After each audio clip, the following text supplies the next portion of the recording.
고백합시다. 우리의 기업이신 하나님. 우리의 기업이신 하나님, 우리가 좀 전에 불렀던 찬송가 435장에 있는 것처럼 나의 영원하신 기업 생명보다 귀하다. 영원하신 기업. 기업이라는 것은 일종의 유업 또는 유산이라고 말할 수가 있죠. 자, 우리 여호수아 13장은 정복 전쟁을 마무리하고 이제 그 땅을 12지파에게 분배한 내용들에 대해서 기록을 하고 있는데, 이미 요단 동편 지역은 모세를 통하여서 이미 땅이 분배가 되었죠. 그리고 요단 서편 지역은 여호수아를 통하여서 7년여간에 걸친 정복 전쟁에, 즉 31명의 거점에 있는 도시국가들의 왕들을 물리쳐 이겼고, 이제 나머지 잔당 세력들을 물리쳐 이겨야 되는 그런 사명들은, 즉 나머지 9지파 반들에게 이제 주어져 있는 겁니다. 그렇게 해도 결국 여호수아를 통해서 땅이 분배가 되어지고 정착이 되어지고 정복이 되어지고 분배되어지고 그리고 정착되는 이런 모든 과정은 약 15년에 걸쳐서 이루어지게 됩니다. 7년의 정복전쟁과 그리고 8년에 걸친 그리고 분배 정착의 과정이 있어지는데요. 그러나 요단 동편 지역은 이미 하나님께서 모세를 통해서 주셨던 약속을 그대로 성취시켜 나가는 내용이 이미 이루어진 것을 말씀을 하고 있는데요. 어제는 우리가 저울 새벽 기도 때 앞에 르벤 지파와 갓 지파 자손의 기업에 대해서 우리가 살펴보았습니다. 그 가운데 오늘은 나머지 동쪽 저 위쪽에 있는 므낫세 반 지파에 대한 그런 내용이 나오고 있습니다. 29절은 이렇게 말씀합니다. 모세가 므낫세 반 지파에게 기업을 주었으니, 므낫세 반 지파, 그러니까 반이라는 이름이 있는 게 아니라 므낫세 지파 가운데 절반을 말합니다. 므낫세 지파는 요단 동편의 절반, 요단 서편의 절반, 그 므낫세 지파의 절반씩 나누어서 동편의 절반, 서쪽의 절반 이렇게 정착할 수 있도록 하나님이 특별한 은혜를 베풀어 주셨습니다. 그래서 모세가 므낫세 반 지파에게 기업을 주었으되 므낫세 자손의 반 지파에게 그들의 가족대로 주었으니, 그 지역은 마하나임에서부터 온 바산 곧 바산 왕 옥의 온 나라와 바산에 있는 야일의 모든 고을 60성읍과 그리고는 길랏 절반과 바산 왕 옥의 나라 성읍 아스타롯과 에드레이라, 이는 므낫세의 아들 마길의 자손에게 돌렸다라고 말합니다. 그러니까 마길의 자손도 절반은 요단 동편 지역에, 절반은 요단 서편 지역에 이렇게 분배가 되게 했는데요. 자, 이걸 통해 우리가 알 수 있는 것이 뭘까? 결국 하나님은 신실하게 약속을 지키시는 분이다라는 것을 다시 한번 우리가 묵상하게 됩니다. 여러분, 인간은 어떻습니까? 아침에 했던 약속도 지킬 능력이 없어서도 못 지키지만 금세 까먹고 잊어버려서 지키지 못하는 경우도 많이 있죠. 그런 하나님은 결코 당신이 하신 약속을 어김없이 이루어 가시는 하나님이다라는 얘기입니다. 여러분, 우리가 어제도 살펴봤던 것처럼 이미 주전 2000년 전에 아브라함을 통해서 가나안 땅을 주시겠다라고 하셨던 그 약속이 결국 여호수아 시대 때, 즉 600년이 흐른 여호수아 때 주전 1400년경에 결국 정복이 되어진 것을 보게 됩니다. 주전 1446년에 출애굽을 하고 그리고 40여 년 동안 광야에서 유리방황하고 그리고 1406년경에 가나안 땅에 들어가서 7년의 정복 전쟁을 이뤘으니까 약 600년 이후에 결국 하나님께서는 여호수아를 통하여서 당신의 언약을 성취시켜 나간 것을 보게 됩니다. 여러분, 물론 우리는 예수 그리스도께서 이 땅에 메시아로 오실 것에 대한 예언의 약속은 이미 창세기 3장 15절부터 예언되어져 왔던 걸 우리는 알 수가 있습니다. 성경은 요한복음 5장 39절의 말씀처럼 너희가 성경에서 영생이 있는 줄 알고 상고하거니와 이 성경은 곧 나에 대한 이야기다 라고 예수님이 말씀하셨습니다. 그래서 우리는 성경을 보통 카버넌트, 약속, 계약 이렇게 표현하고 있죠. 근데 그 약속은 어떤 약속이에요? 우리가 보통 구약 성경 그러면 구약 옛날 약속이라는 얘기죠. 그 옛날 약속 구약 성경 39권에 전반적으로 걸쳐서 약속한 내용이 뭡니까? 메시아가 오겠다라는 얘기죠. 메시아. 그 메시아는 히브리어이고 우리가 헬라어로 메시아가 그리스도라고 그랬죠. 그리고 이 그리스도라는 말은 우리말로 하면 기름 부음을 받은 자. 그런데 성경에 기름을 부어서 세운 직분이 세 가지가 있는데 왕이요, 제사장이요, 선지자라라고 우리가 배웠습니다. 여러분 그런 이 세 가지 직분을 모두 가지신 분이 있으시니 그분이 바로 예수 그리스도, 예수님이시다. 따라서 구약 성경은 오실 메시아 즉 예수께서 이 땅에 인자, 사람의 아들로 오신다라는 내용이고 신약 성경 우리가 아는 것처럼 오신 메시아, 예수님께서 이 땅에 그리스도로 오셔서 당신의 구원 사역, 즉 왕으로 그리고 제사장으로 그리고 선지자로서 사명을 잘 감당하시고 지금도 하나님 보좌 우편에서 일을 하고 계시는 분이시다라는 얘기입니다.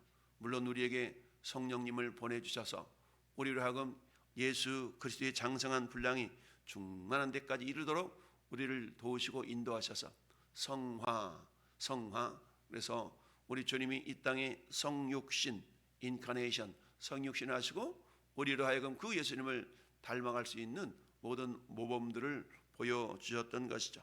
그래서 우리가 이 땅에 살아가는 모든 과정들은 결국 주님을 닮아가는 과정인데 이 모든 과정 속에서 우리가 특이할 것은 하나님은 어떤 분이다? 신실하시다. 또한 하나님은 선하시다. 여러 가지 하나님에 대한 성품의 특징들이 있지요. 그 가운데 오늘 본문 속에 나타나 있는 것은 모세를 통하여서 하나님께 당신이 행하셨던 약속을 이루어 가시는 하나님이다라는 것을 우리가 알 수가 있습니다. 그렇습니다. 모세를 통해서 하나님께서 약속하신 땅을 지금 차지하겠다라는 것을 보여주고 있습니다. 이것은 므낫세 지파가 잘나서도 아니요 그들의 힘이 강해서도 아니고 오직 하나님의 약속의 신실하심 때문에 그들에게 땅을 베풀어 주셨다, 분배해 주셨다라는 것을 우리가 알 수가 있습니다. 따라서 하나님은 우리를 통해 하시고자 하시는 그런 수많은 약속들이 있습니다. 그 약속들은 시대를 통하여서 그 약속을 믿는 사람들에게 이루어지는 놀라운 하나님의 축복이다라는 것을 알 수가 있습니다. 여러분 우리 주님이 이 땅에 오셔서 2000년이라는 세월이 흘러가는 동안에도 수많은 약속을 성취시켜 나갔고 또한 그 약속을 믿는 자들에게는 여전히 축복의 메시지로 이루어져 가고 있다라는 사실을 알 수가 있습니다. 그렇습니다. 이 축복을 누가 받아 누릴 수가 있는 것인가?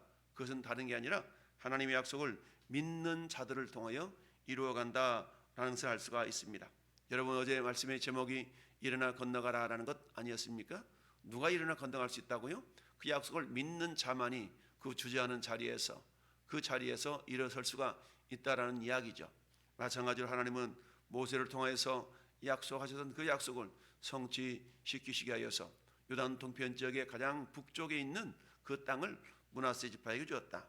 그런데 오늘 특별히 31절 말씀은 길앗 절반 바산왕 옥, 이 바산왕 옥은 거인 족속의 후손이거든요. 그러니까 얼마나 장대한 그런 족속들이에요. 그 땅을 누구한테 주었나? 므낫세의 아들 마길의 자손에게 주었다. 그런데 이 마길이라는 사람은 굉장히 성품이 진취적이고 굉장히 강력한 그런 어떤 특징을 가지고 있는 자손입니다. 이 자손들에게 므낫세 저 동편에 있는 그 땅을 북부 지역을 므낫세 지파 가운데 특별히 마길의 자손에게 주었다라고 말씀하고 있는데요. 이것은 하나님께서 각자의 분량과 그릇대로 은혜를 베푸신다라는 것을 알 수가 있습니다. 왜냐하면 여러분 요단 동편의 특별히 저 북쪽 지역, 그 북쪽 지역은 요단 서편의 북쪽 지역과 같이 항상 외적의 침입, 즉 북쪽에 있는 외적의 침입을 많이 받았던 그런 지역입니다. 그러다 보니까 그 요단 동쪽 북쪽 지역에도 특별히 루벤 지파 가운데서 므낫세 지파 가운데서 강력한 힘의 기질을 가지고 있었던 이 마길의 자손에게 돌려준 것이죠. 그런데 땅을 분배함에 있어서 성경은 그들의 가족대로 주었다, 그들의 가족대로 주었다라고 말씀을 하고 있습니다. 여러분 그들의 가족대로 주었다라는 것을 통해서 우리가 알 수 있는 게 뭘까요? 하나님은 우리의 세세한 부분까지 다 알고 계시는 세밀하신 분, 세심하신 분이라는 것을 알 수가 있습니다. 우리 흔히 그런 얘기하지 않습니까? 아주 친밀한 친구 관계에 있는 그런 사이를 보통 표현할 때, 아, 나 그 집에 젓가락수, 밥그릇수 몇 개인지 알아, 이렇게 표현을 합니다. 그만큼 그 집에 대해서 훤히 알고 있다라는 것을 말할 때 밥그릇수, 젓가락수, 숟가락수 알 수 있어 라고 표현을 하고 있지요. 이런 것처럼 우리가 그 누군가를 자세히 할 때 표현하는 것처럼 우리 하나님도 역시 마찬가지, 오늘 그들의 가족대로 그 땅을 분배해 주셨다라는 얘기인데요. 그 가족대로라는 말은 우리 가족이 도대체 몇 명인지를 어떻게 알아가 아니라 하나님은 우리의 세세한 부분까지 관심을 가지고 알고 계신다라는 얘기입니다. 따라서 하나님은 땅을 분배함에 있어서도 역시 마찬가지죠. 가족들이 많이 있는 그런 가족에게는 땅을 좀 더 가질 수 있도록 허락하셨고, 그리고 가족 수가 좀 더 적은 가족에게는 그 가족 수만큼 또한 적은 땅을 분배하셨다라는 이야기예요. 이처럼 하나님은 첫째는 신실하신 하나님이요, 모든 약속에 그야말로 변함이 없으신 신실하신 하나님이시다라는 얘기죠. 그 약속을 어때요? 저 장세로부터 정말 면면히 그 약속을 이루어 오셨던 그 하나님 오늘날에도 믿는 자들에게는 능치 못하심이 없느니라 라는 그런 약속의 말씀처럼 절저하게 믿음의 관계를 통하여서 우리에게 당신의 선하심과 신실하심을 보여주고 있다라는 것을 우리가 알 수가 있습니다. 이처럼 하나님은 각자의 분량과 그릇대로 은혜를 베푸시는 하나님이시다라는 얘기인데요. 오늘날도 역시 마찬가지, 이러한 우리 하나님을 우리가 온전히 신뢰할 때는 어떤 생각을 들 수가 있어요? 나에게 맡겨진 어떤 일을 할지라도 하나님은 나의 기질과 나의 성품을 잘 아시기 때문에 나에게 맡겨줬구나 라는 그런 믿음의 자세를 가질 필요가 있습니다. 여러분, 사도 바울이 저 디모데에게 했던 디모데전서 1장 12절에 이런 말씀 있잖아요.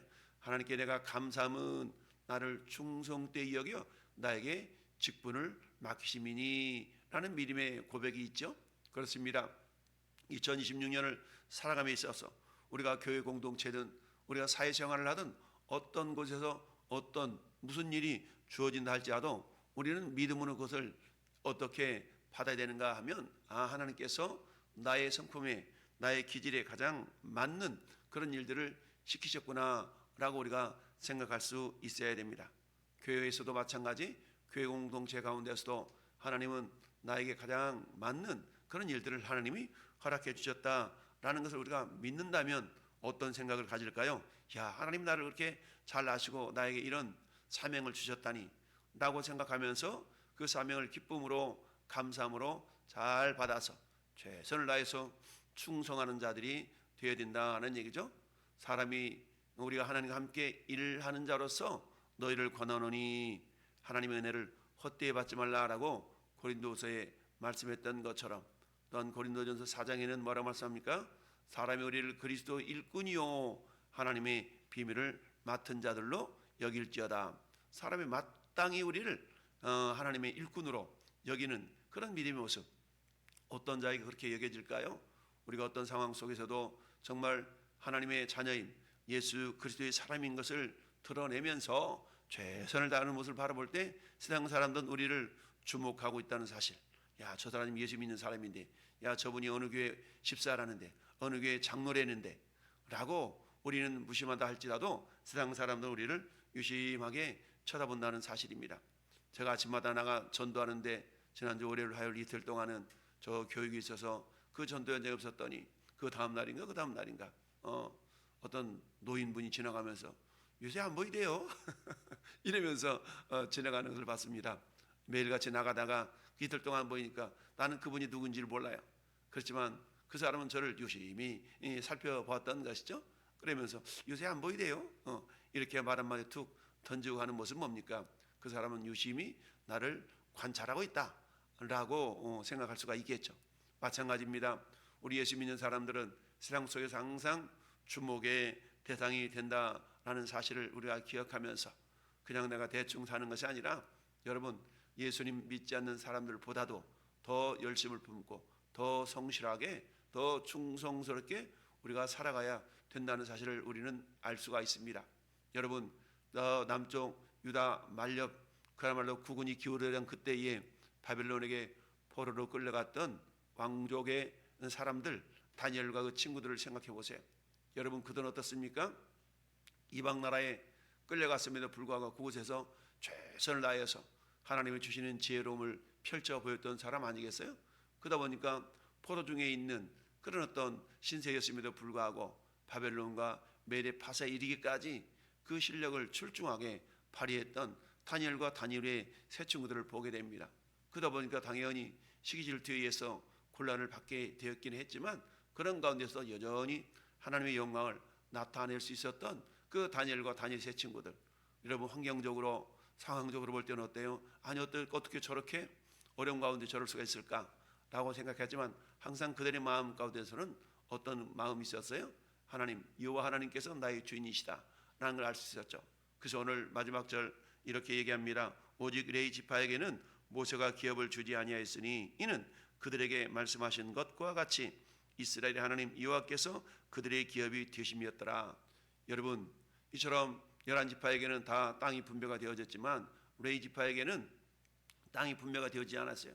단지 그 11지파 흩어져 있는 그런 지역마다 레위 사람들이 흩어져 살 수 있도록 48개의 성읍을 이렇게 구별해서 그들이 그저 거주만 할 수 있도록 주었지, 땅을 분배받아서 농사를 짓고 목축을 하고 이런 땅은 분배받지를 못했습니다. 왜 그랬을까요? 그것은 오늘 말씀 있는 것처럼 하나님께서 친히 그들의 기업이 되시기 때문이다. 여러분, 이것은 뭘 의미합니까? 일종의 특권이라고 말할 수가 있죠. 레위 지파는 하나님을 예배하고 하나님을 섬기는데 집중할 수 있도록 하나님께서는 땅을 허락하지 않은 것이죠. 대신 그들은 하나님을 섬김으로 살아갈 수 있는 그런 특권을 주셨던 겁니다. 만일 그들에게 땅을 줬다고 생각해 보세요. 땅도 지어야지, 하나님도 섬겨야지, 성신이 생각이 분리되어져서 전심으로 하나님을 섬길 수 없게 됩니다. 따라서 레위 지파에게는 어때요? 전심으로 하나님만을 섬길 수 있는 그런 권한을 부여해 주심으로 그들은 뭐라고요? 내가 너희의 기업이다 라고 주님이 말씀하신 것이죠. 근데 여러분, 오늘날에 누가 이 레위인에 해당될까요? 베드로전서 2장 9절 말씀은 이렇게 우리에게 말씀합니다. 너희는 왕같은 제사장들이요 하나님의 나라요 그의 소유가 된 백성이니 라고 말씀합니다. 그렇습니다. 오늘 이 시대를 살아가는 모든 저와 여러분들, 예수 그리스도를 믿는 우리 모두는 영적인 레위인에 해당된다라고 할 수가 있습니다. 따라서 이스라엘 12지파 가운데 레위 지파에게는 친히 하나님께서 내가 너희의 기업이다 라고 말씀하신 것 같이 오늘 이 시대를 살아가는 우리 모두에게는 우리 하나님이 우리의 기업이 되신 줄 믿습니다. 왜냐? 우리가 영적인 레위인들에 해당되거든요. 이것을 베드로 사도를 통하여 베드로전서 2장 9절에 말씀하셨던 것입니다. 너희는 왕같은 제사장들이요.